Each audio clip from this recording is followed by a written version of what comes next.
there's no place like home for the holidays.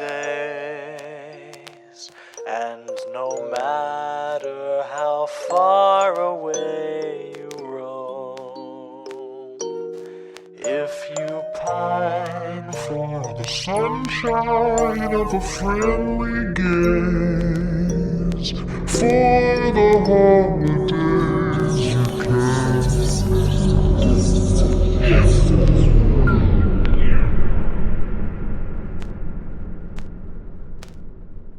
Welcome back to Horror for the Holidays, a Christmas horror movie podcast. I'm Caleb. No, I'm Jeff. You are. You remain Jeff. Okay, good. You continue to remain Jeff. Oh, good. Jeff, today we're going to talk about a movie that stars Jamie King.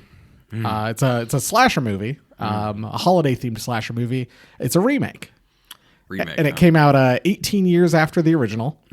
It stars a beloved character actor and has a scene where a topless woman runs through a motel parking lot. We're going to talk about My Bloody Valentine 3D. Well, there's one big problem here, Jay. Uh-oh. This may have happened a time before, but I accidentally listened to the Machine Gun Kelly song, My Bloody Valentine, instead of watching the movie. Again? Yeah. I thought it was like weird that Jay keeps wanting me to listen to this song, but I guess it's not that long. So, I mean, the video has Megan Fox in it. Oh, there you go. Oh, is this when they were married? Are they still married? I think they're still together. Okay. Yeah, it seems a very strange relationship. It does. But yeah, let's decorate for the Valentine's dance as we talk about 2009's My Bloody Valentine 3D. 3D. And you're going to know it's 3D. You're going to know it's 3D. January 16th, 2009. I did not see this in theaters. I did not. What would I have been? I guess I would have been around the target age then, like 16-ish. I think I would have been 19, 20. Yeah.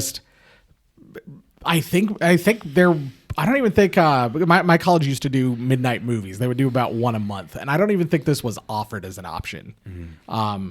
Which, I mean, is a little wild, but also the people who got to pick the midnight movies were part of like one small group. Oh. And usually if there was a movie I really wanted to see, I had to ask one of the people that was in that group to campaign for the movie for me because I knew a couple people that were in the group. Nice. Directed by Patrick Lisler, who directed Dracula 2000. One episode of the Scream TV series. I think it's one of the MTV episodes. Those are the good ones, not to be confused with the bad, weird VH1 episodes. Yeah. One episode of the Purge TV series. And Jeff, probably for you and you alone, wrote Terminator Genesis. Ah, yes, of course. The best Terminator. The mark of quality. Well, I mean, out of like the sequel trilogy, probably the better one, because I mean, it has Arnold in it. And Khaleesi, Emilia Clarke, is in there. Oh. Doing her usual non-acting. Screenplay by Todd Farmer, born in Fort Madison, Iowa, and also wrote Jason X. Evil gets an upgrade. That's a quality movie. I think he also plays Frank the Trucker. Okay. And also written by Zane Smith, this is his only writing credit. Also credits for John Beard and Stephen A. Miller for the 1981 movie. As it should be. Starring Jensen Ackles as Tom Hanniger. And since he's one of your favorite guys, Jeff, I'll let you just gush about how much you like Jensen Ackles for a bit. I feel bad for Jensen Ackles. I don't understand why he's not in bigger stuff and in more stuff. Like everything he shows up in, people are like, hey, he did a really good job in that. And then they never give him anything else. Like the latest thing was The Boys. He was Soldier Boy. And everybody's like, oh, wow, what an amazing performance. And then he's like dropped off the map again. There's been nothing since then.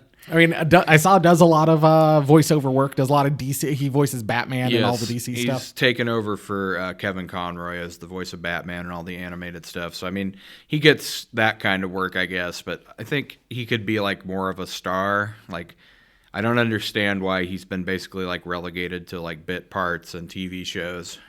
Probably like, and it's a joke I made kind of throughout the movie. I'm like, oh, well, I mean, you got to remember, he is pretty short. Like as a fellow short guy, I like, Yeah. and someone who watched Supernatural, I'm like, wait, the short guy's the older brother? Yes, and the tough guy too. Yep. Hard to believe, right? It's a real size of the fight in the dog, not the dog in the fight kind of situation. Well, and I mean that's not completely his fault either, because the guy who plays Sam is also gigantic. You're right. So. It's such a weird dynamic. Oh no, I already did the screenplay. Oops. Jamie Kennedy, Jesus Christ. Jamie King plays Sarah Mercer / Palmer, and we will see her again in 2012's Silent Night. Will we have to? Yeah, that's a pretty solid movie. Okay. I would say of the 2000s era slasher remakes, Silent Night is very loosely related to the Silent Night Deadly Night franchise. Okay. But I think it's rather enjoyable. It's basically a Silent Night Deadly Night movie because it has a killer Santa and it's called Silent Night. Okay. I'm excited when we get to that one. It's one of those kind of sequels. Kerr Smith is Axel Palmer, famous for Final Destination. Which a new one is coming soon. I'm excited for Bloodlines. Yes. And other things, but mostly Final Destination. Betsy Rue plays Irene, and we will see her again, one spooktacular as Jazzaline Benny in the Rob Zombie Halloween 2. Oh. That's a good ways down the road. We could kick that can down the road a while. Thankfully, that's a long time for me. Maybe we'll be dead before we get that far. Let's cross our fingers. Tom Atkins plays Burke, and he's just great. It's Tom Atkins. That's why I'm Caleb. Tom Atkins is in this movie. I know he's dead. I killed him. And hopefully one day the stars will align and we'll do a Fog Day episode of the podcast. It'll happen. I thought this year would be the year, but I think the way the schedule drops is it drops opposite. Yeah. And I was like, God damn it. I'm never going to get this Fog Day. Celine Lena plays Celine, and we might see her again in Ginger Dead Man 3, Saturday Night Cleaver. Oh, boy. I'm unsure on the Ginger Dead Man movies. They seem they're a Christmas horror movie because he's a gingerbread man, not because they take place at Christmas. But I'm also, they're low budget, and I'm absolutely willing to give them a shot. I've put at least one of them on the list. I was going to say, based on some of the very loosely connected to Christmas movies we've watched so far, I don't think it'd be too much of a stretch. Richard John Walters plays Harry Warden and is Paul the bartender in the 2023 fan film called Valentine's Bluff. Which we might have to check that out. Which this does not take place in. Right. I think that was one of my biggest disappointments. Sam Nicotero plays Bartender 98, and we will see again in the zombie Christmas movie 1224. Yes. Chris Carnell, who plays the miner, is the car wash lunatic in the 2010 Crazies, which I just wanted to point out because it's an Iowa movie. That's a good movie. It is a good movie. John W. Iwanoki is miner number 7, uncredited, and is car attack zombie in 1224, the zombie Christmas movie. Oh, boy. We'll get there eventually. We'll get there. Joe Shelby was killed miner number 1, uncredited, was Shelby Joe in 1224, and was a motorcycle raider in the original Dawn of the Dead. A lot of the extras were Pennsylvania-based actors because this movie was filmed in Pennsylvania.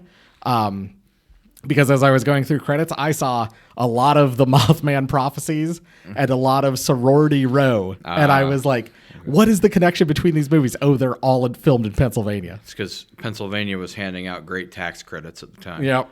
Tagline, get your heart broken. And it's coal country, so, they have mines. Budget, $14 million. Box office, $100.7 million. Pretty good. Pretty good. I think it's one of the most successful of the 3D craze movies. From what I was looking at. I think you're absolutely right. Yeah, of that like later 2000s, like, oh, we're bringing 3D back. Yep. Which I remember the first time I heard that, I was like, 3D was a thing in like the 80s and 90s. Why are we bringing it back? You know why it came back so big? I believe. Was it Avatar? Yeah, I think Avatar came out that same year as My Bloody Valentine 3D. So everybody was probably trying to beat James Cameron to the punch. Plans for a sequel, or there were plans for a sequel, but it got mixed reviews So that squashed those plans, which is dumb since it made $100.7 million. Say, if it had been made today, it would have definitely got a sequel. Like, it just feels so short-sighted to be like, no, the reviews aren't very good. Yeah, but look how much money it made. Well, you got to remember, it is Lionsgate, so you can't expect too much. And it's perfectly left open for a sequel. Like, Yeah, no, literally. It's got the perfect setup. Where to watch, Tubi, a bunch of the free streaming places. You could buy a Blu-ray because they sell them in a nice, cool, like Valentine's Day themed slipcover at Walmart for like $5. There's lots of ways to watch it. Personal experience for you, Jeff?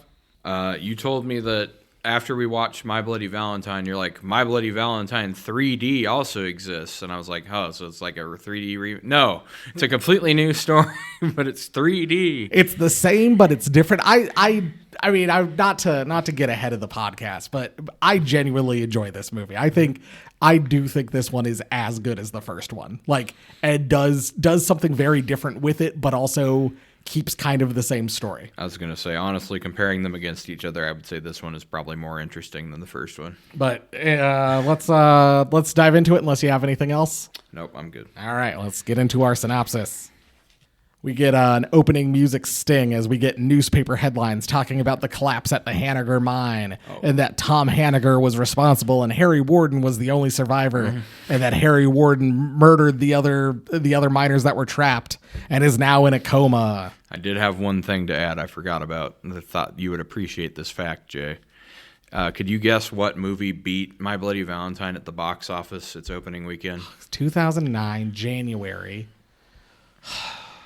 You're going to laugh when you find out. Yeah, I have no idea. Paul Blart Mall Cop was the number one movie that weekend. Just thought I'd throw that in there for everybody. Oh, because everyone needed to know. Everyone needed to see Paul Blart Mall Cop. 1 year later at the Harmony Medical Hospital. Here we are. We get our opening credits, and we're already 1 year later. Yes, love these time skips. Harry is in his coma, having flashbacks to the night of the mine collapse and murdering all of his fellow miners. And then he wakes up. A nurse comes in to check on him, just to find the room empty, and we see Harry standing in the shadows behind her. Yeah, and he's already murdered somebody on another bed. Yep, and then screaming, and then we hear like the nurse screaming, "No!" and we get our title card, My Bloody Valentine. 3D, and it pops out at the screen, Yep. of course. Sheriff Tom Atkins, Burke, arrives. I was going to call him Sheriff Tom Atkins throughout the movie, but the fact that Jensen Ackles' character is named Tom, I'm like, I'm just going to it's going to get way too confusing.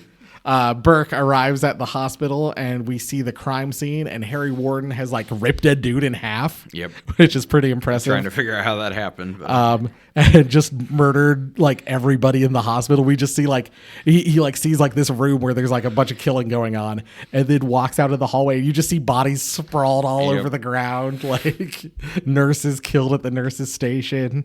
This is supposed to be a regular guy, not like the Terminator, right? We see a heart painted on the wall in blood, and the victim has their heart ripped out. And Tom Atkins says, "Happy fucking Valentine's Day."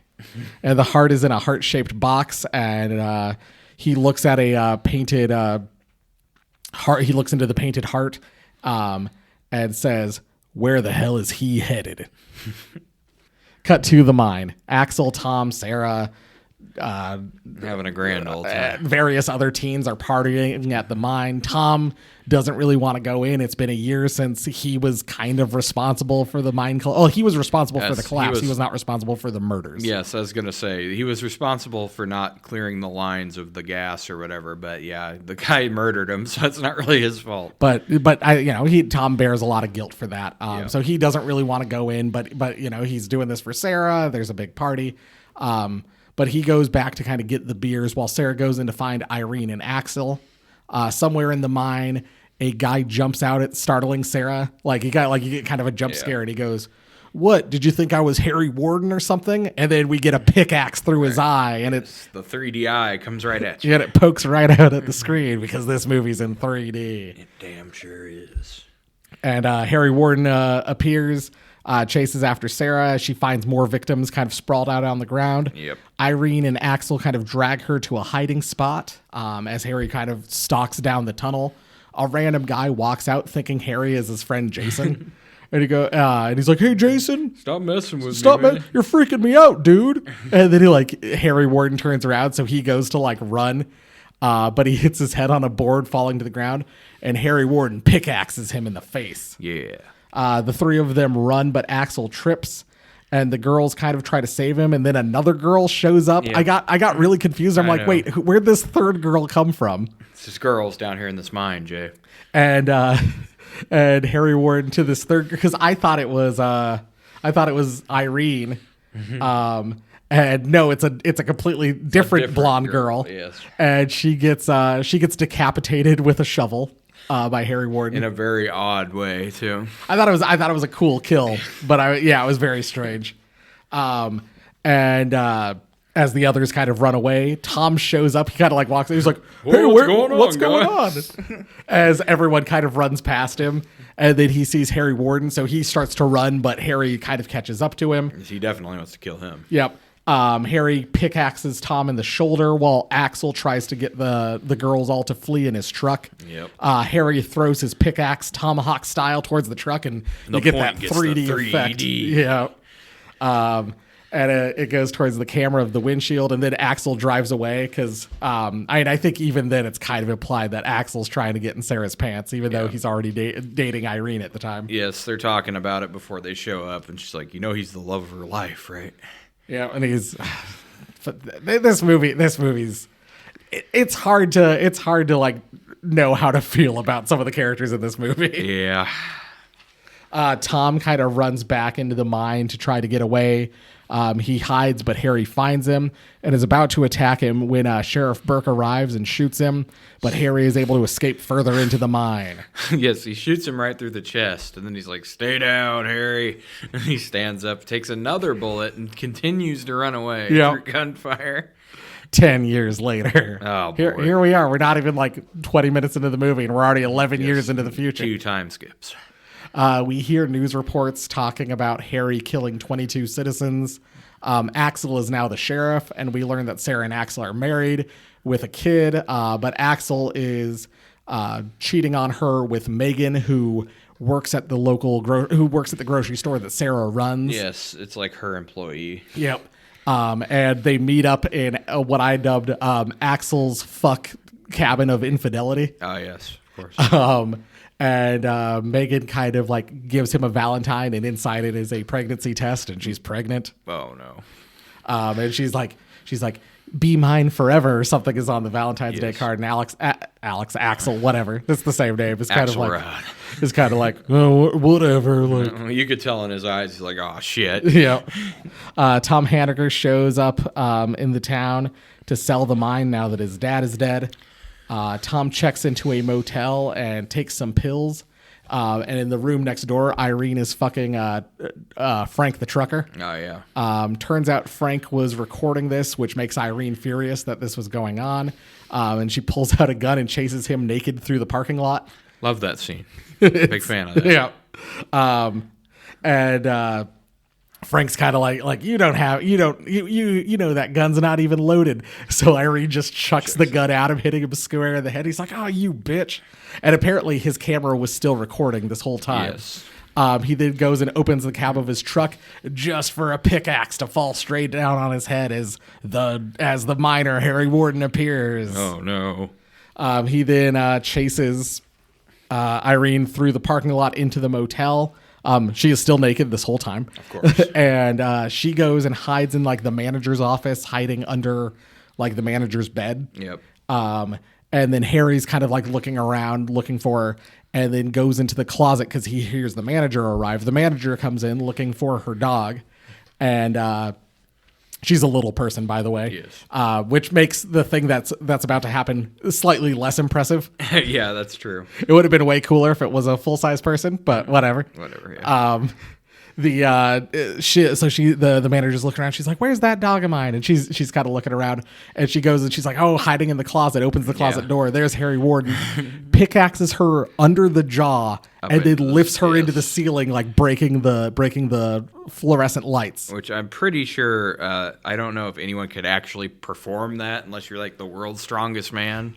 but I'll suspend my disbelief, I guess. Harry hears Irene making noise under the mattress in the office because she kind of like squeals when this happens. Rips the mattress off the bed, and Irene is able to kind of use the wire frame as a fence between her and Harry. Yes, this is the first clue I got that this can't be Harry Warden, because Harry Warden was literally like a fucking Terminator at the beginning of the movie, killing everyone he came in contact with.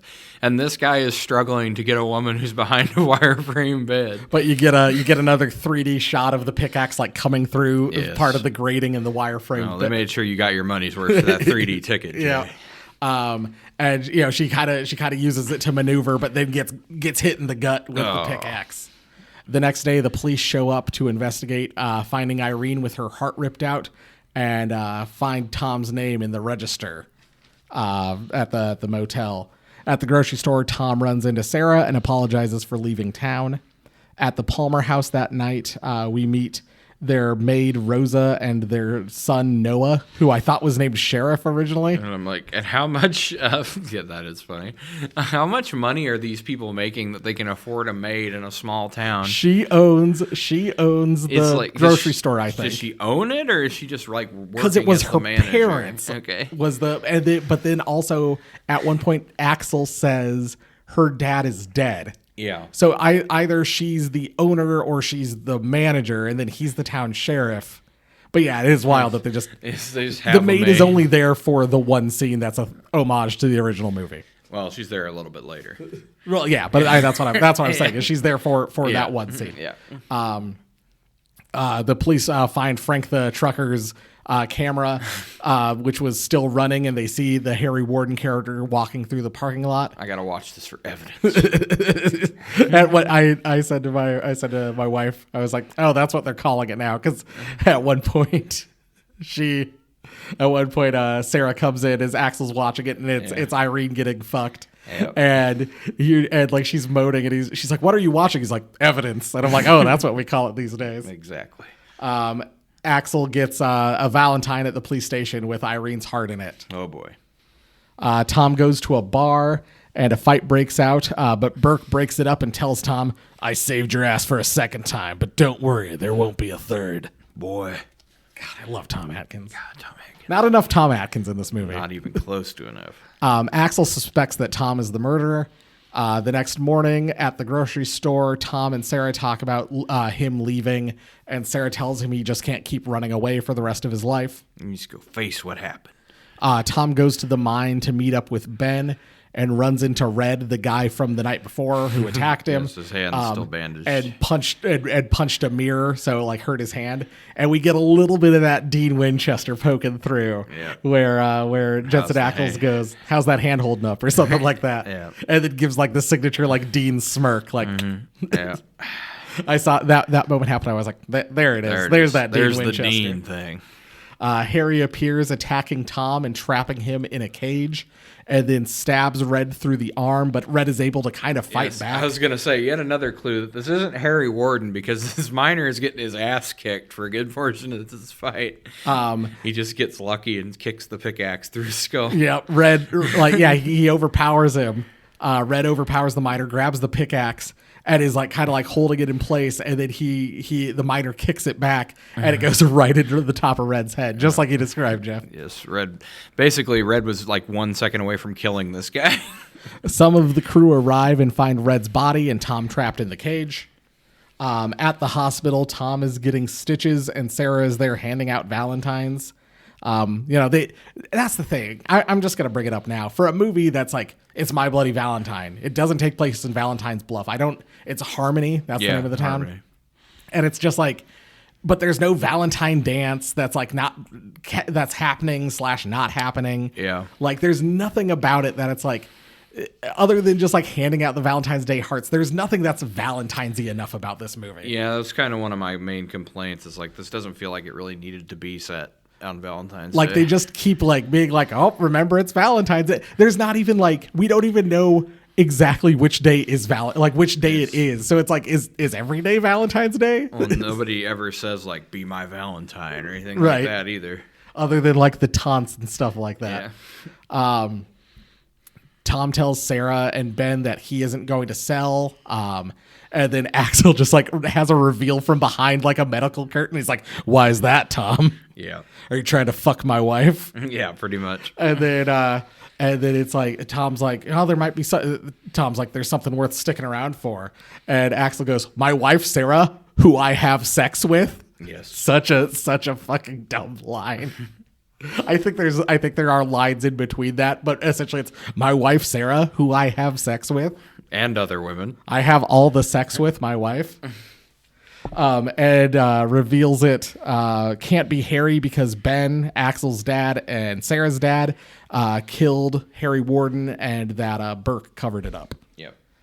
They go to where they buried Harry's body, but there's nothing there. Oh my God. It's an empty grave. This can't be. Axel questions Tom at the station, and after Tom leaves with Ben, Ben tells him, "You better find Harry before he finds you." And Tom says, Or finds "Yeah, you." or you." Tom goes back to the mine to search for Harry, but like I think he opens the door, and it's kind of the anxiety starts to get to him, so he takes some more of his pills, and then he's looking around and he sees Harry moving through the woods. So he follows it and stumbles upon Axel's fuck cabin of infidelity. Of course. And I think finds the letter, finds the Valentine that Megan left for Axel. At Ben's house, he hears a knock on his front door and goes to investigate, but doesn't see anything. So he goes back, and Harry jumps him from behind, kind of like Exorcist 3. Yeah, a little bit. And Harry plants the pickaxe in the floor, and then starts to force Ben's eye towards the pickaxe, like eye first.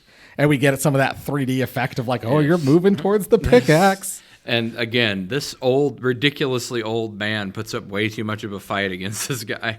My favorite part, though, is right before Ben dies, he goes, "Shit," and then gets shoved face first into the pickaxe. I don't know why, but that scene screamed Jay Logston to me. If you were about to be shoved onto a pickaxe. Shit. At the police station the next day, Sarah brings Axel lunch, but both Tom and Ben are missing. Oh, no. And then we overhear like on the radio that they found Ben, and they go and they find that his body is buried where Harry Warden was buried, and the heart has been cut out. Oh no. That night, Sarah and Megan are closing down the grocery store, but they hear someone else there with them. Harry kind of stalks them through the aisles of the store and cuts the power. Chases them kind of through. We get this kind of neat chase scene. Yep. They're able to escape into like the back office and barricade the door. For some reason, it's like a padlocked window from the outside. Right. They have to try to unlock. Yeah. How much crime is in this small town that you have to padlock your windows? And why would you lock it from the outside where someone could just cut it open and not lock it on the inside? Right. Very strange. Megan is able to kind of get the padlock open and goes to escape through the window to get help. But Harry Warden sees this as he's pickaxing through the door, and Sarah's like, get Megan, get back here, tries to pull her, and Harry Warden appears and pulls her out. Yep. Looks like that pregnancy problem's gone. Yep. I think my wife said the same thing. And then Harry kind of reaches in, and I think we get another usage of the 3D where Harry swings at Sarah, and it catches on the front of her flannel shirt, which is buttoned up, and then just rips all the buttons off. Nice. It was such a, like, I felt unnecessary, but it was such kind of a unique little thing to do. Oh, you know that was 3D when those buttons fly off the camera, Jay. They find Meg. Sarah then is able to pull an alarm, and she runs to the front of the store to unlock the door. My main question was, why didn't she not push that alarm immediately? Right, that is a good question. And Axel meets her right at the front door right when she gets there. Well, weird. Harry Warden was just there. Very strange. They run around back, and they find Megan with her heart cut out, placed in a box at her feet with "Be Mine Forever" written in blood on the wall behind her. I wonder if that's a reference to anything. Yeah, it's the same thing that was written in the card. Oh, okay. At the Palmer house, Harry shows up and kills Rosa, and then Burke alerts the officer that's stationed outside that he's in there and that they should go investigate. The officer finds Rosa shoved in the dryer, a la the original My Bloody Valentine. This is a great moment where Tom Atkins is getting ready to go through the door, and she's like, "Do you want to take point?" No, I'm retired. So Tom Atkins goes around to the side, and he's kind of looking around, and she calls for help, and he turns around and gets pickaxed through the jaw. Yes, and through the bottom this time. Yeah, through the bottom of his jaw, and then his jaw gets ripped off and flies towards the screen in beautiful 3D. It's so amazing. And beautiful CGI. So much CGI in this movie. Tom calls Sarah and tells her he has something to show her, and picks her up from the hospital. I mean, when you look like Jensen Ackles, you could probably get away with something creepy like that. Apparently, women just don't question it. They're like, oh boy, Dean Winchester wants to see me. Okay. It's that meme with the human resources, and it's like the handsome guy, and then if Jeff or I were to be like, hey, I want to show you something, they'd be like, hello, HR. But it's Dean Winchester, and oh sure. Yeah. Axel learns that Tom has been in a mental institution for the last 10 years and calls Sarah, telling her this while Tom is driving her away to the fuck cabin. Yes, and then she's like, it's just my mom on the phone. So convincing. Sarah grabs the wheel and they crash. Sarah flees, and Tom kind of struggles to escape and lays on the ground, like howling in pain. Yep.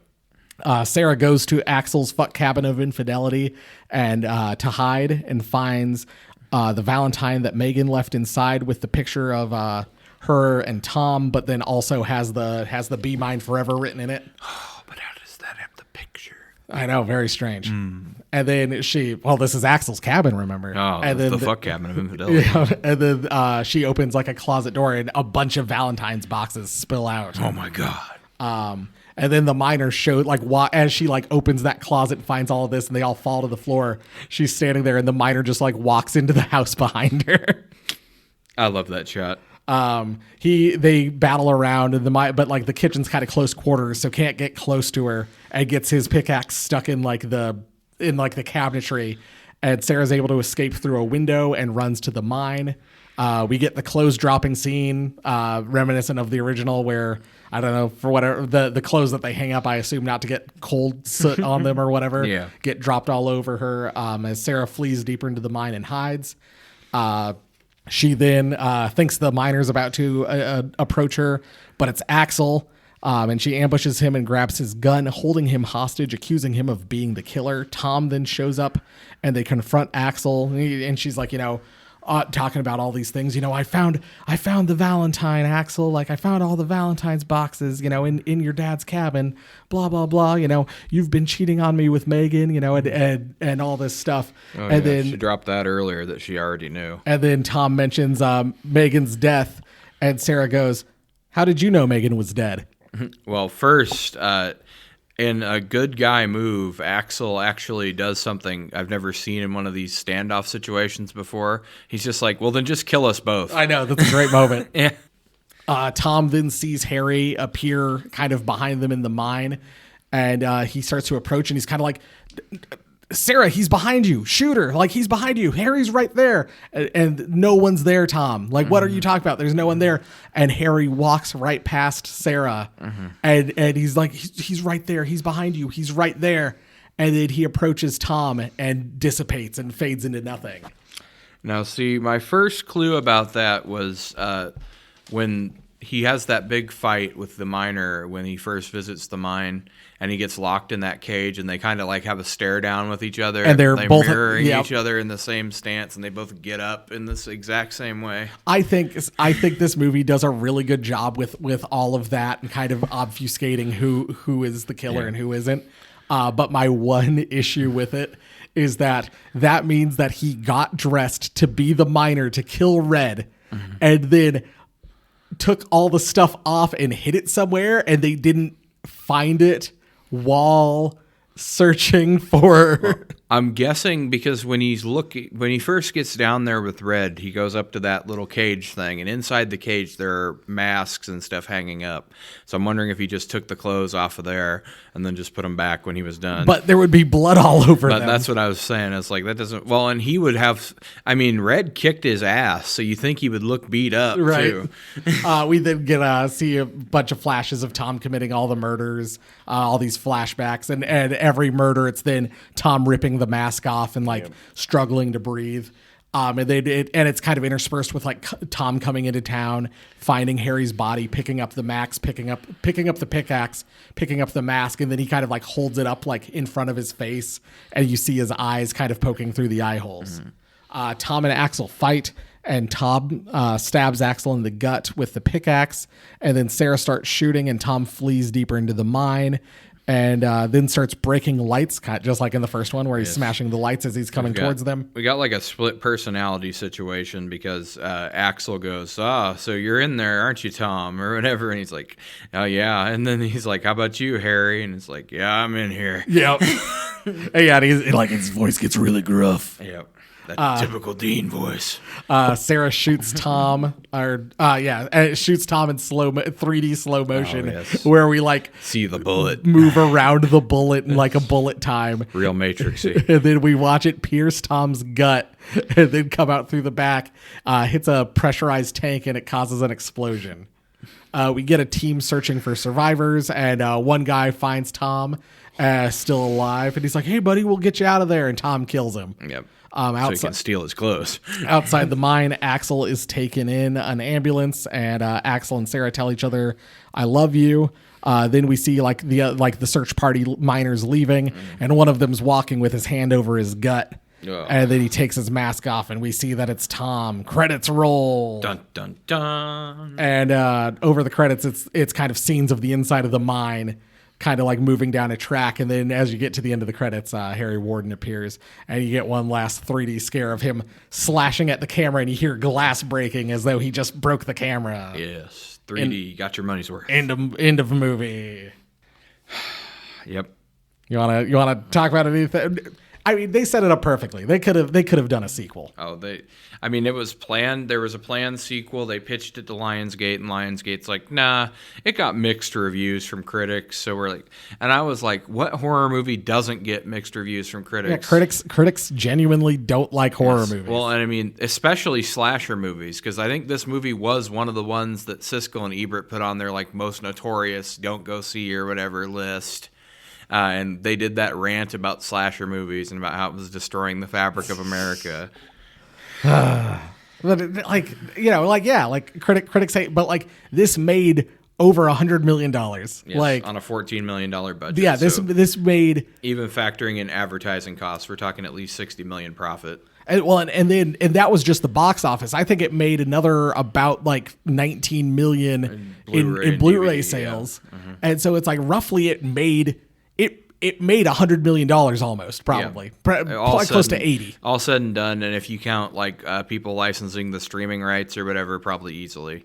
But yeah, no, not worth a sequel at all. No. Like I said, if this was made today, Jason Blum would be all over this shit. He would have like 3 of these done by now. Yep. Whether that's good or bad, but it would definitely get one. Yeah, just a real bummer, because there were so many more cool things they could have done and explored with this movie. More Jensen Ackles. Yeah, certainly. And you want to know something very funny, Jay? This came out 1 month before Sam would have his own role in a horror reboot. Oh yeah, Friday the 13th. Yep, literally 1 month apart.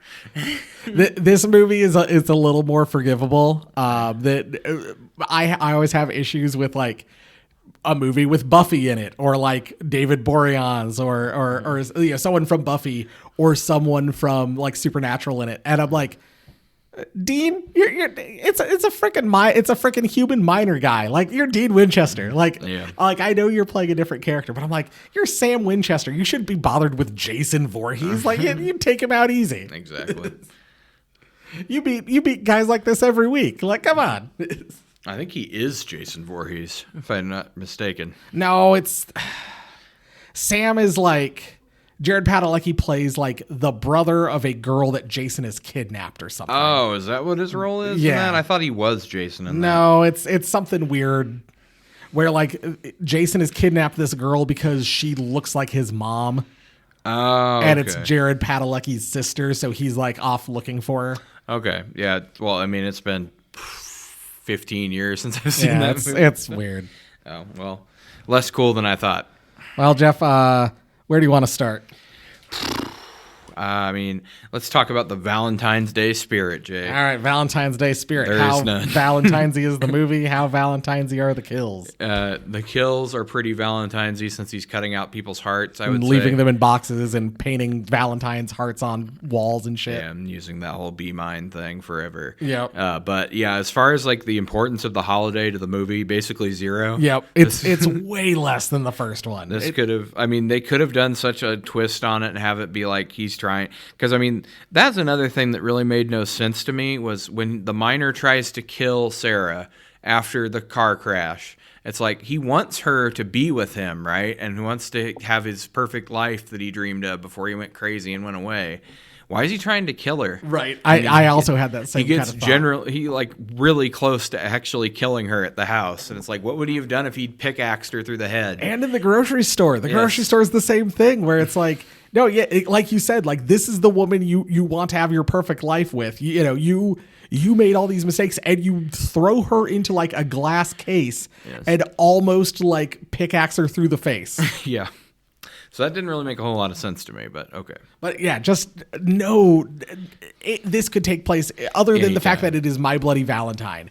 Just have it be someone different and just do this movie and it would be fine on its own. Jensen Ackles is coming home for the holidays to find his perfect woman. The only problem is he's insane. Psycho Thanksgiving. I mean, yeah, like it could be anything and it'd be the exact same movie. Could be our theoretical Fast and Furious sequel. Oh man, For some reason, the miner's there. I mean, with everything else we already added to that movie. I mean, shit. Should we take a 5-minute detour to talk about our theoretical Fast and Furious sequel? No, we're saving that for a stocking stuff All right. for our favorite theoretical sequels. Let's do I don't know, Valentine's carols. Sure. Favorite quotes. How about what are those things called? The little hearts you give people that have the little phrases on them. They're called something. I like candy hearts. Yeah. I don't know. Whatever those things are, that's what this is. I only have two. One of them is Tom Atkins. Happy fucking Valentine's Day. I had that one. My other one is at the beginning, Axel's like, and you make there's like a news broadcast, and the news broadcaster interviews Axel, and he's like, and it's about Valentine's Day, the worst fucking holiday, like blah blah blah. And then Ben, the owner of the mine, or the head of the mine, is like, elegant, Sheriff, you make us look like a bunch of inbred, or you make us look like an inbred mining community. And then Axel goes, we are an inbred mining community, Ben. Yep. They're called conversation hearts. So that's what we can call this segment.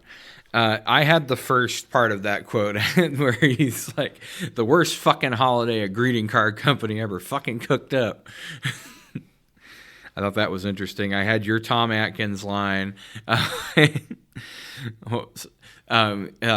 Tom is like, it's not my responsibility to, keep the mine open for the town. And she's like, but it is. And then that's all she says. Right. No, reasoning. No, it's not. He's been gone for 10 years. It's literally not his fault that the mine's closing. That's Tom has every right to kind of feel aggrieved. He was getting attacked by Harry Warden, and Sarah did not come back to save him. And then he comes back to town. And sure, you could say, well, Axel got her away. He comes back to town, and Sarah is married to the guy who, like... Literally the douche that he's... the douche that was constantly picking a fight with him, who basically caused her to abandon the love of her life, because that was the whole fucking thing. Yep. And then, on top of all of that, like, he comes back to town, and it finds that this is the situation, but Tom's the bad guy? Like... That's why they tried... and then Sarah even says, like, Axel was there for me. Yeah, because you fucking abandoned Tom. I was going to say, yeah, you literally weren't there for him, though. That was the thing. Like, literally when it mattered most, you left him to die. The human psyche's weird and whatever, but it just feels so strange. That's honestly a good one-word review for this movie. Strange. Because there's a lot of things I like about it and a lot of things that I think are really weird. Well, let's pass out some cards, Valentine's cards. Let's do sets, costumes, etc. I know what we could call this one. Valentine's box. Oh. Like you used to make and decorate the box put on your desk at school. I love the minor look, just like in the first one. Yeah, classic look. Cool. Some of the kills are good. I love the fun homages to the original. Yes. Again, another weird, unbalanced aspect of this movie. Some kills look really good, and then some are weird CGI for the 3D effects. Yep. And it's and I love the homages. And I complained in the 2019 Black Christmas, like, oh, you're banging me over the head with all these fucking homages. Mm-hmm. This one, they're very sparsely used. You only get a handful of them. But like when you get them, you're like, there's one of them. Yes, it's actually more balanced than not just trying to constantly shove it in. Like that was so annoying in that movie, and for no reason too. I agree.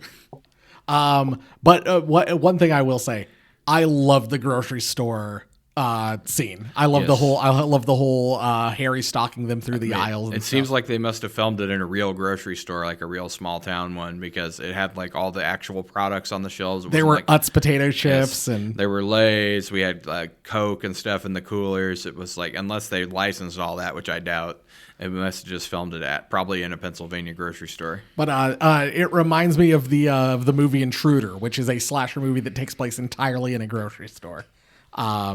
And this one, but I was like that one scene. I'm like, and every time I watch this movie, I've seen this a handful of times. Every time I watch this movie, I'm just kind of like, oh man, I wish that grocery store fight scene was longer. I wish there was more grocery store like slash scene. Honestly, I think they probably could have added a scene with Axel like pursuing him through the grocery store. That would have been cool. Yep. Like playing cat and mouse between the aisles. Like just so many fun things they could do, but I love Intruder. I love this movie. I'm trying to think of other. I mean, you kind of get that with Ira's Toys and Silent Night, Deadly Night. Yeah. Like I just kind of love. The Mist has a great grocery store. Yep, The Mist is basically mostly a grocery store. Yep. One of the best King of the Hill episodes of all time is set in Megalomart, where Dale is hired to exterminate the pests, and it turns out Chuck Mangione is actually living there. That's a terrifying one.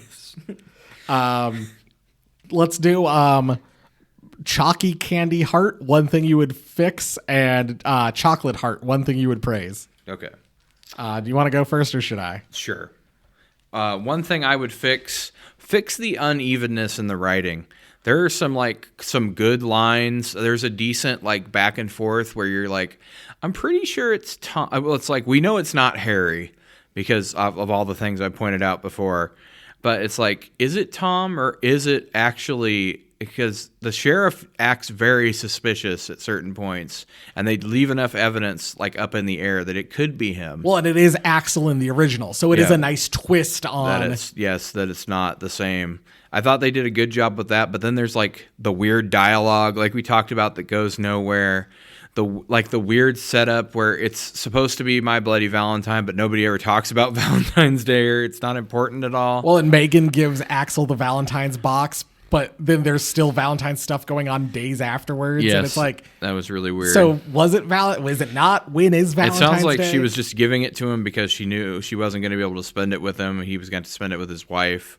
But it's, again, they never bother to say when actual Valentine's Day is. It's just nebulously Valentine's time. And there's like some characters that literally will walk on for a scene. And like, I thought like the sheriff's deputy, he could have been a lot like more integrated into the plot, but he has like 3 lines in the entire movie. Right. And he's pretty high up on the credits. And it's just like, well, I mean, he was Darwin in X-Men First Class. Okay. I mean, he's been in a lot of popular TV shows. He was one of the doctor candidates on House, one of the seasons where House teaching new students or whatever. But it's just so weird that he's just like there. And it's like, I was expecting, even this time I was like, oh, when does that guy get killed? He doesn't. He doesn't. And he really doesn't do anything through the entire movie. He has like 2 lines. And then at the end, he's like, where's Tom? He's dead. Yep. Yep, that's it. But yeah, definitely. They could have strengthened the writing, I think. And this might have been like much more of a hit. My fix, I hated that Tom Atkins died. I mean, why you got to kill Tom Atkins? I loved the idea behind that kill. I loved the jaw ripping. Yep, the jaw ripping off. I hated the bad CGI. I Yes. hated, like, it's there just for 3D. That's an awesome kill. Just let that kill stand on its own. Yes. I think it would have been better if he just stuck him through the jaw with the pickaxe. Yeah, but I'm I'm sitting there and I'm like, it was hard for me to kind of find a thing that like I had to complain about, but I was like, it's probably that. Like I'm like one that, like, you know, jokingly, oh, it's that Tom Atkins died. Yeah. No, you keep him around the whole time. But like, and all, like, it's like, but I did like that kill. But I'm like, but I did hate that. You know, just another excuse to do the CGI 3D. I mean, the 3D, I think if we had seen it in 3D in the movie theater, we probably would have appreciated it. But seeing it without the benefit of that, it's just like very intrusive and takes you out of the movie. No, I think that's a good point. What's your chocolate heart? What's the thing you want to praise? I was kind of flip-flopping back and forth because there was a lot of things I really liked in this movie. But at the end of the day, I settled on the fact that they made it a remake / reboot of the franchise without doing too much of the heavy-handed reference to the original like we've talked about in some of these other remakes from around this era. They actually, you know, kept it fairly respectful. They didn't make it into like a joke. They didn't try to like redo every single plot point and thing from the original. They threw in just enough so that if you've seen the original, you're like, oh, hey, that's kind of cool. But if you're a new person, you're not like, why are they constantly calling back to something I have no idea about, like Black Christmas 2006? Is this a reference to something? Because I've not seen it. So Yes. That movie does not suffer from this, that horrible thing that these remakes were doing around that time. So I had to praise it for that. kind of in the same vein, mine is the twist on the original. You know, you think, well, it's going to be Axel, and they like you kind of said, they do kind of set up that it could be Axel, but it also could be Tom. Yes. But if you've seen the first My Bloody Valentine, I imagine there were people who went into theaters being like, oh, you know, this is kind of fun. This is a neat take on My Bloody Valentine. Like, of course, Axel's the killer, and then, you know, and even for me at home, like, my shock, I'm like, wait, it's Tom this time? Tom's the bad guy? Another plot thread that went nowhere, remember, they try to make you think it might be the deputy. Yep. Because of how soon he shows up on the scene and how he's not in very many scenes because they're like trying to hide him from you or whatever. And Tom talks to him and he's like, I'm not the suspect, Tom, you are. I think even at one point they try to make you think that it's Tom Atkins. Yeah, like they do a reference to that. Yeah, because Axel's like, I don't know, it could be him for all we know. He knew where all the stuff was buried. And then when Harry Wharton attacks the house and kills the maid, it's Tom Atkins who's like, oh, hey, the miner's here. Like, It's like, oh, weird that he knows, right? Yeah, weird. Well, but yeah, I really did kind of dig the twist, because if you're a fan of the original, I think it stays very kind of loyal to it while not necessarily being very Valentine's-y. Just not repeating everything from the original. But doing something different but the same, and I just really enjoyed that. Jeff, final rating. Every episode of Horror for the Holidays, we rate our movie on one of 3 categories. Is it Valentine's-y scary? Is it will you be moho hilarious? Or you'll be sorry. I don't know. Or was it an empty box? I choo.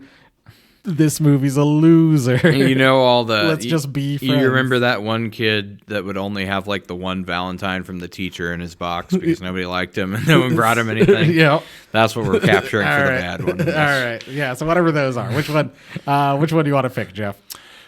I was kind of debating on this because I was like, this has a strong elements of a ho hilarious and a seasonally scary baked into it, but ultimately I settled on ho hilarious for me because I don't think it's like a classic movie you must see, but I think there's enough you could enjoy in it. One of the things that drags it down, like we've said, is the obvious 3D effects that are no longer relevant because no one has a 3D TV or the ability to watch 3D products outside of the movie theater. And it really does take you out at some points, like especially, like you said, it ruins a lot of kills with like bad CGI stuff flying at the screen.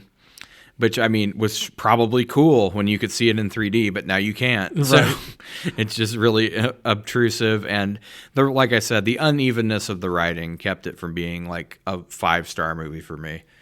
Mine is whatever seasonally scary is that we're doing for this. I honestly believe this is maybe just as good, or if not, maybe just like a step below the original.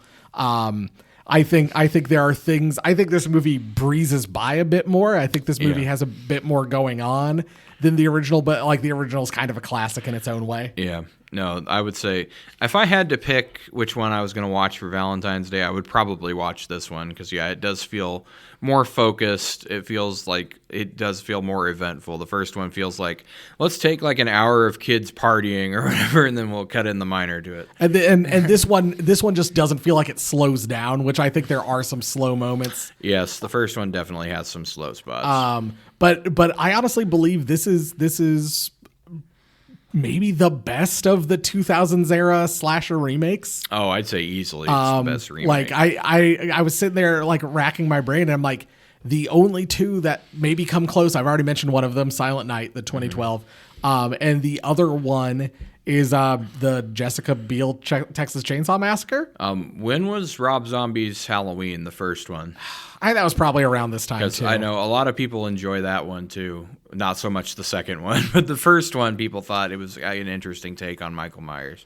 But like, it's probably better than certainly better than the Nightmare on Elm Street remake. Oh, easily. Certainly better than the Friday the 13th remake. Yes, better than that. And I'm sure there's more that we're forgetting. Like better, I'd say it's better. A better remake / continuation than Black Christmas 2006. Yep, no, exactly that one. Yeah. But yeah, like I think this might be the best one or close to the top. It's definitely like within the top 3, I would say. And I mean, for that alone, I think it deserves some praise. But Jeff, turns out we've got a human heart in a candy box. Jay, I told you to stop giving me these maybe things. we were wrong. You think? You think the internet would disagree with us, Jay? No, we'll find out. Oh, we will. I've got 2 essays about. Go ahead, sir. All right. Read your essay. 1 out of 10. One of the worst horror remakes of all time. Okay, I haven't seen many movies. Okay, got that. William Castle perfected the horror movie gimmick in the 50s. Half a century later, Lionsgate tried to take the horror movie gimmick to the phase with My Bloody Valentine 3D. 3D in horror films is nothing new, as most horror buffs know. Friday the 13th Part 3 and Piranha 2 with The Spawning were both released in the 80s in 3D. While there is a few cool shots in the movie, nothing really jumped out at me and made me say, wow, which, I'd kind of agree with. The My Bloody Valentine was filmed in Real D, and while it is not the first film to be filmed in this format, it doesn't have anywhere near the success that Journey to the Center of the Earth had last summer. Oof, okay. Watching the film, it became apparent that the format has yet to be perfected, and I'm hoping that when Avatar and Final Destination 4 are released, another movie that does a lot of moving towards the camera, screen, yep.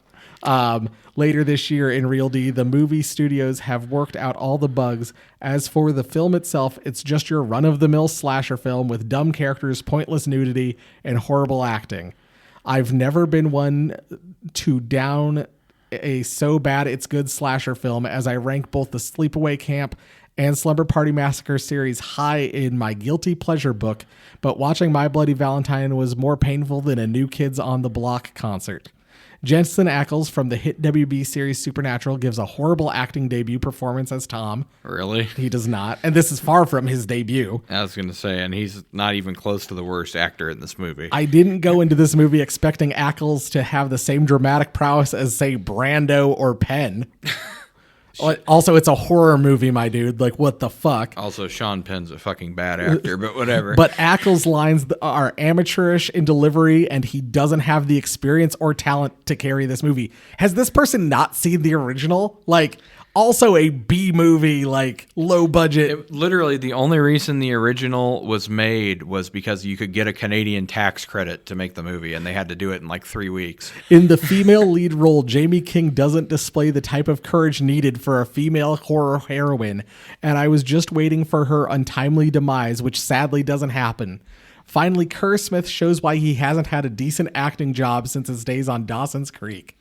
Lionsgate should be ashamed of themselves for making My Bloody Valentine, as the remake gives the original a bad name. Okay, so apparently you have seen the original, although you didn't really mention anything about it.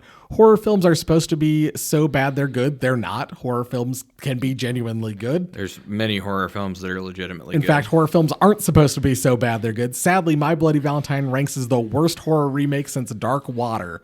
With the added 3D effects, it gains 1.5 stars, but other than that, it's a waste of time, and it's a waste of time of money.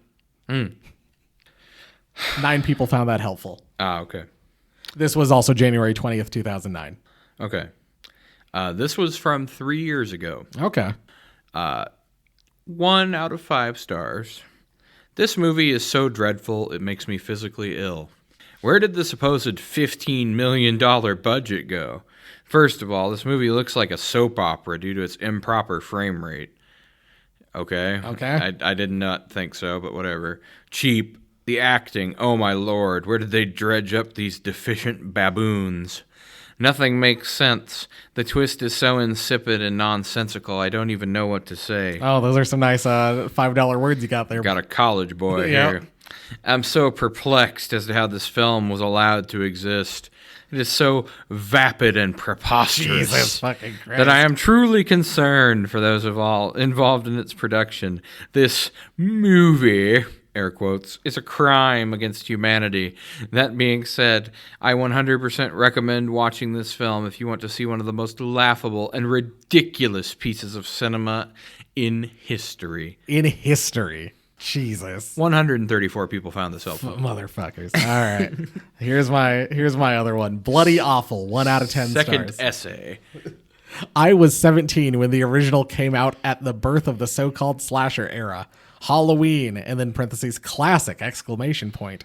Friday the 13th, parentheses, the first one, not the trash that followed. I still can't watch it by myself at the age of 44. That sounds like a personal problem, dude. Silent Night, Deadly Night, New Year's Evil, Prom Night. Prom Night fucking sucks, by the way. Yeah. The list goes on, and the original My Bloody Valentine wasn't all that bad of a movie. It actually had some scary moments in it. Yes, was predictable as the genre of movie goes. Crazed masked killer on the loose, stalking teenagers, and it was fine just like that, as in most original movies, and did not need a remake. I do not try to give these remakes, Lord, I am sick to death with them, a chance to see if they can hold a candle to the original. They never do. Once again, I think this one actually comes pretty close. Yeah. I would say, honestly, I prefer this to the original, but... Just gore for the shock value of it just isn't scary at all. The movie is one of those cases. Too much gore. After a while, one gets immune to it, and it's just too much blood. Just makes it all the more unbelievable. The acting was terrible. Suspense was non-existent. The full frontal nudity of one victim. Why? All in all... It was just another stupid remake of something that was fine to begin with. Granted, though, I didn't watch it in 3D, as the trailer states a new dimension of terror. I believe the exact words were used in the Friday the 13th Part 3 3D. I am sure watching it in 3D would not have helped. It was a terrible movie. I found myself actually yawning. Whatever happened to the horror movies that actually scared you? Things that go bump in the night, shadows in the windows, someone watching you, and you have no idea they are there. And the best part, you never actually see the killer till the end of the movie. Friday the 13th was the best as far as that scenario goes, but the masked killer, Halloween, was the best in that department. Remake. I do not believe Hollywood has just gone dumb and can't come up with anything new without rehashing something that has already been done. Have yet to see a remake of anything that even came close to the original, with the exception of King Kong. The rest are garbage, and this movie, My Bloody Valentine, was just bloody awful. Let me try to list some remakes. Halloween, Rob Zombie ruined the movie, and I like his movies. When a Stranger Calls, actually fell asleep watching it. Texas Chainsaw Massacre, no raw terror there, just stupid. I once again, I enjoyed the Texas Chainsaw Massacre remake. Prom Night, check please. I think the Prom Night remake's actually kind of better than the original Prom Night. Yeah. Carrie, although faithful to the book, no one can outdo Sissy and Piper's performances. Okay, so you're getting held up on the old actors version. Oh, this isn't the movie I wanted to watch. This is a new movie. The people aren't the same. The Fly next, which once again, The Fly remake's fantastic. Yeah. Is considered way better. The Shining was no Kubrick film, that's for sure. The Shining was a made-for-TV thing to be closely adapted to the actual story, book. yeah. Friday the 13th, have no desire to see it. Amityville Horror, waste of time. I could go on and on. Hollywood, do the public a favor and leave classics as they are, classic, and try something new. 25 people found that helpful. 20 people found that unhelpful. All right, here's my second one, Jay. I'm just going to list a bunch of horror movies. Horrible movie, 1 star. This is not a real horror movie at all. This feels like a comedy parody of a real horror movie, with terrible and laughable special effects, combined with even worse acting and plot. Perfect movie for any simpleton who knows nothing of real horror movies. This should keep them entertained for hours. LOL. I guess you and me are simpletons then. Stick to the classics. And then I got a bonus one for you. All right. 1 star. I saw bits and parts of this movie on TV when I was flipping through channels. And I got the most stupid scene I have ever seen in any horror movie ever. The part where this woman left her motel room for a second just to see that the killer was outside. Then she runs back into her room with the door wide open to hide, shaking my head. Yeah, but she didn't run back into her room. Yeah, she ran to a different room. And she couldn't lock the door because it was down low where Yep. the little person manager could reach it. Yep. But okay. Anyway, that was the extent of the review, Jay. 1 star. He saw a scene on TV one time. I mean, if I could write reviews of movies based off of one scene, I'd be doing a lot of that too. I mean, we would have way more episodes if that was how we reviewed movies. Oh my gosh. No, I just don't. Like I said, I knew what a lot of the reviews, or even before I clicked on them, I'm like, the reviews that I'm going to disagree with are the reviews that are basically people being like, "Ew, remakes suck," and yeah, that's pretty much what most of it is. It's just people hating on the remake craze of the 2000s. I mean, in some instances, I could see where you have a point, like a movie that's like an unimpeachable classic that doesn't need to be remade. But the original My Bloody Valentine, I don't think stands up within like that pantheon. Yep. I think you'd be fine remaking it. And like I said, this one does something different. Like, if for nothing else, this one and like the 2006 Black Christmas both deserve credit for doing something They're different. At least unique. Although Black Christmas 2006 loses a little bit of that credit because of how they beat you over the head constantly with references to the original. The 2019 one's worse than that, but I mean, but yes, I agree let's with not you. talk about the 2019 one. We've already done that. Yeah, Jeff. we did that one 2 weeks ago or 4 weeks ago. Well, Jeff, let's you mentioned that kid who no one left Valentine's for. Let's on our no Valentine list, let's put Jensen Ackles Harry Warden up against, or Tom Hanniger Harry Warden up against Axel Palmer Harry Warden from the original. Which Harry Warden is the more Harry Warden Harry Warden? The original Harry. Actually, no, the Harry Warden from the beginning of this movie, I think, would kick both of their asses. Right. Because he seems like an inhuman Terminator. Yeah, absolutely. But if we're ranking them against each other, I think just based on durability, I think Jensen Ackles would have to beat the original. Yep. Because he takes so much damage in this movie you think would kill a man, but he just walks it off. No, I agree. I think this one's probably slightly ahead on our no Valentine's list. Yeah, sure, Jay. Jeff, let's we'll call it the no date to the dance list. There we go. Yeah, who's the most undateable? Yeah. Turns out it's Jensen Ackles. Weird. Oh man.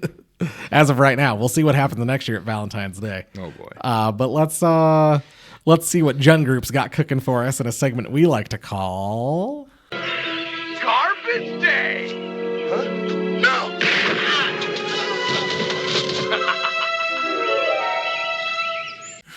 That's right. We heard back from our friends at Jun Group. They want us to market our podcast better or something like that. Oh yeah, they think basically they sent a list with the most generic problems you can have with a podcast. Not enough listeners. Hoping that they would catch you. Do you need to market better or have more listeners? You know, the thing that literally every show wants. Did you want to monetize? Oh yeah. But yeah, they're trying to get us folks, but we're not falling for it. And so with that in mind, oh no, I thought Valentine's Day. I thought there were no things, and there are things. Pink Edition Red Bull. Oh boy, do I have to? Oh, you don't have to drink the whole thing. We got Sour Patch Kids Heart Love Me Nots. Ah, fresh from the chest. Good. I think we did some of these last year, but this is like a mix I of was gonna flavors. say, yeah, this looks like more flavors. You don't have to eat all of those. I just dumped a whole bunch. And then you knew these were coming.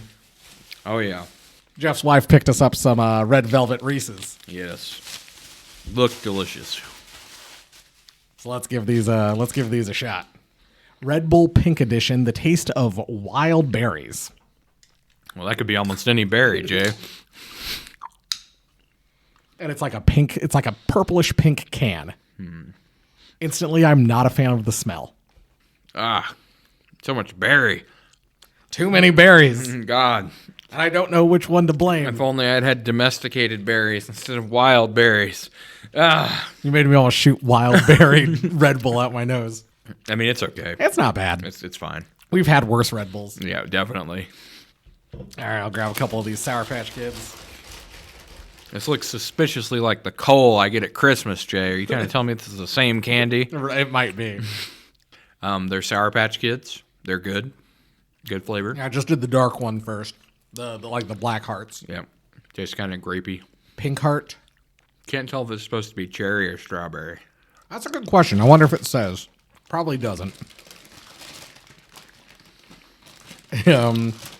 Enlarged. Oh, like mine. Oh. So, yeah, double check. It says enlarged. Oh. Like ours or the Grinch's. Or the Hulks in that What If episode where Yep. Wasp's, what is it? Yellow Jacket kills everyone because Wasp died being in S.H.I.E.L.D. or something. Who knows? I don't know. I didn't pay that much attention. I find those episodes. I've watched like 3 of them, and I found most of them just unwatchable. I've seen it on in the background. That's pretty much it.